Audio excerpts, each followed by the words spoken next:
All right, so we're diving into this book, The Power of Now. It's by Eckhart Tolle, and this one seems to have really resonated with a lot of you. I know it's definitely had an impact on me, especially as someone who tends to, uh, get caught up in the hustle and bustle of everyday life.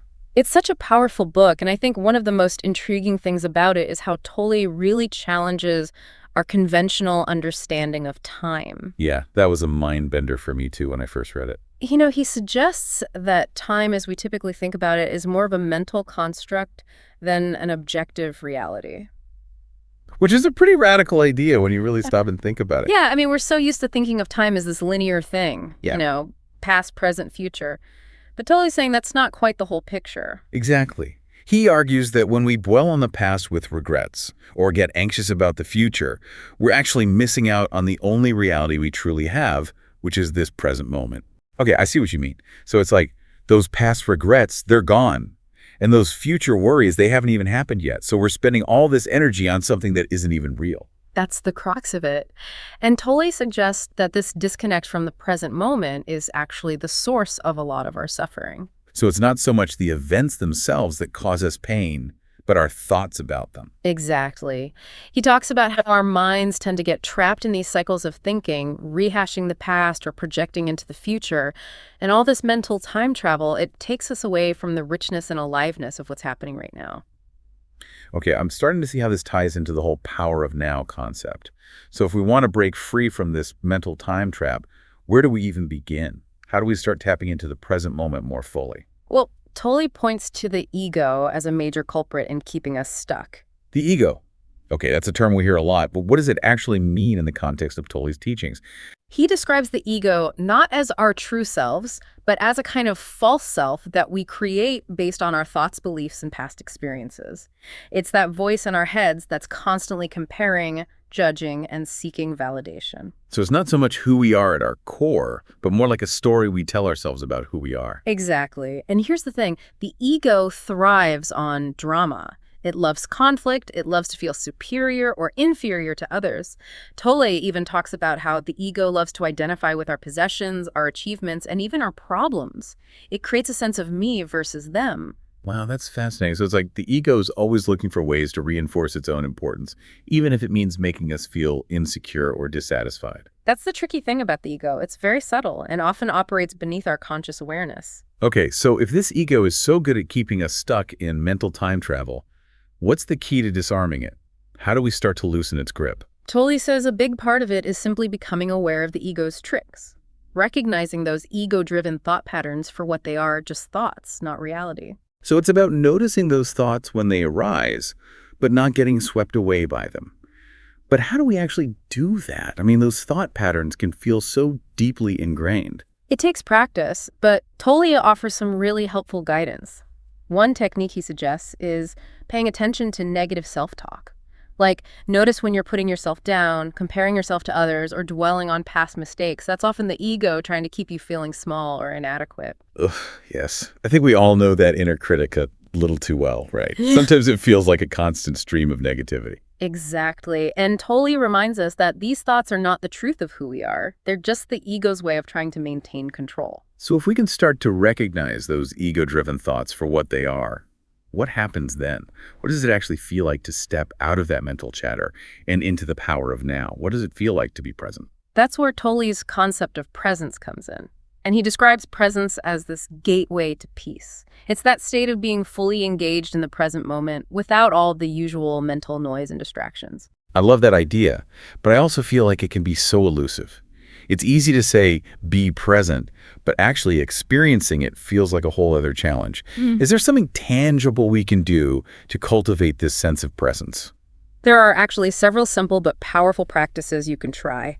One that Tolle emphasizes is what he calls feeling the inner body. Feeling the inner body. Okay, what exactly does that mean? It's all about bringing your attention to the physical sensations within your body. So instead of getting lost in thought, you shift your focus to your breath, the feeling of your feet on the ground, the sensations of your clothes on your skin, maybe even your heartbeat, just noticing those sensations without judgment. So, using our physical senses as a sort of anchor to pull us back to the present moment. Precisely. Another technique is what he calls watching the breath. This one is all about simply observing the natural rhythm of your breath without trying to change it. Just noticing the rise and fall of your chest, that gentle flow of air in and out. This is starting to sound a lot like mindfulness techniques I've heard about before. Would you say the power of now aligns with those ideas? Absolutely. In fact, I think this would be a great time to bring in another influential work on mindfulness, The Miracle of Mindfulness by Thich Nhat Hanh.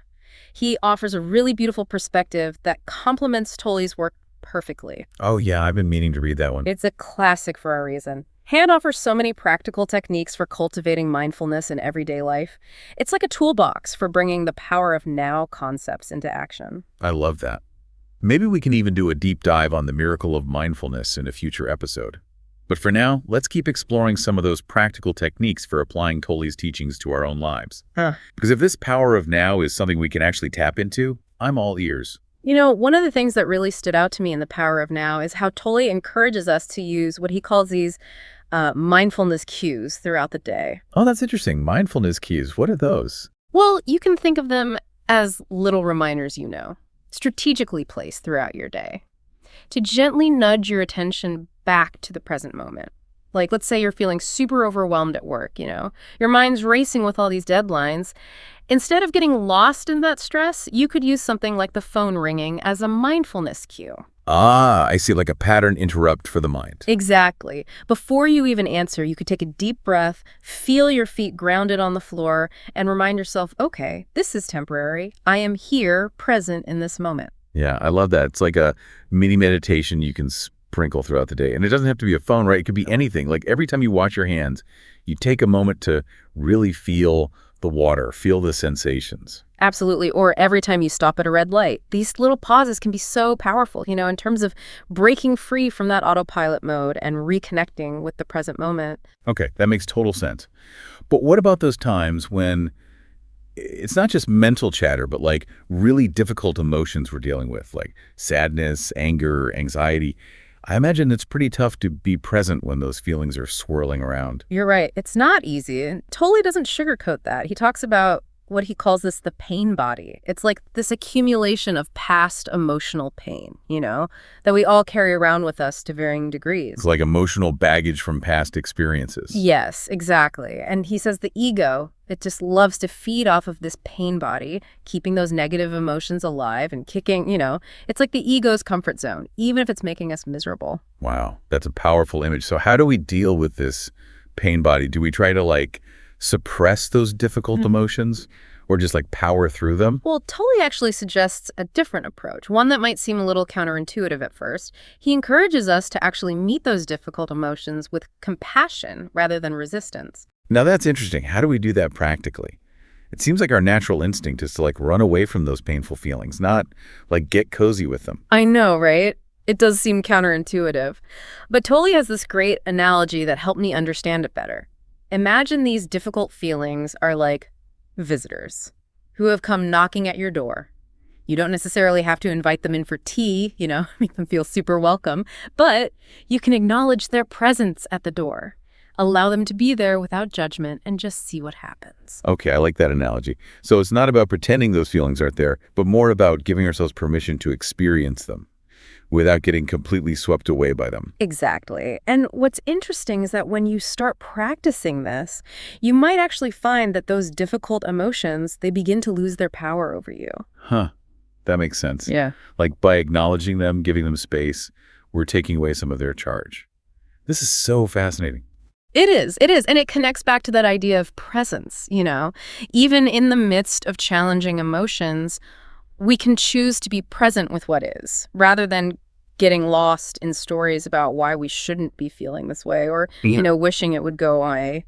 All right, so we've talked about using mindfulness cues, embracing difficult emotions with compassion. What are some other ways we can integrate these principles from the power of now into our everyday interactions with people, beyond just sitting on a meditation cushion, observing our breath? Well, one of the most powerful things we can do, Tolle suggests, is to practice what he calls deep listening. Okay, we all know we should listen, but what makes it deep listening? What does that actually look like in practice? Deep listening is about being fully present with the person you're speaking to, really tuning into what they're saying, how they're saying it, what they might be feeling. It's about being curious, empathetic, and putting aside your own judgments or assumptions. So it's not just about waiting for your turn to speak, but actually engaging with that person on a deeper level, being present with them, and not just their words, but like their whole being. Exactly. It's about listening not just with your ears, but with your heart. And when you do that, your conversations can become so much more meaningful. It can really transform your relationships. Yeah, I've been trying to be more mindful of this lately, especially with my partner.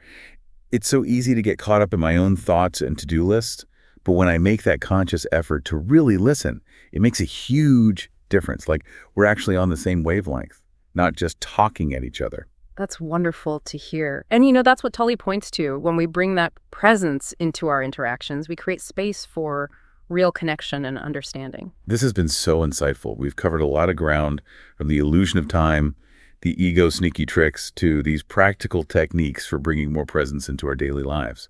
What's your biggest takeaway from the power of now? Is there a particular concept or quote that really stuck with you?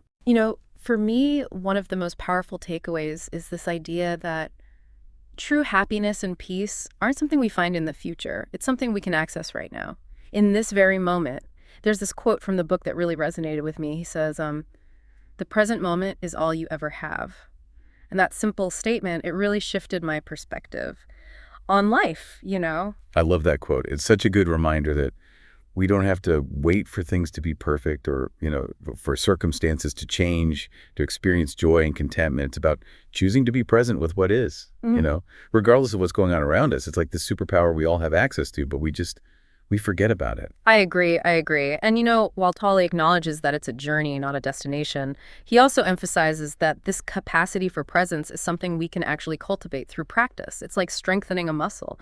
The more we exercise our ability to be present, the more natural it becomes. I love that analogy. So it's not about like beating ourselves up if our minds wander off. It's about gently guiding our attention back to the present moment over and over again. And as we do that, we're essentially rewiring our brains, to be more present focused. Exactly. And that's what's so exciting about exploring these concepts. They offer us not just a new way of thinking, but a new way of being in the world. It's been such a pleasure diving into the power of now with you. I'm walking away with this renewed sense of possibility and a whole toolkit of practices to experiment with. I hope our listeners are feeling inspired too. Me too. And remember, the journey to presence, it's ongoing. Be kind to yourself, be patient, and just keep practicing.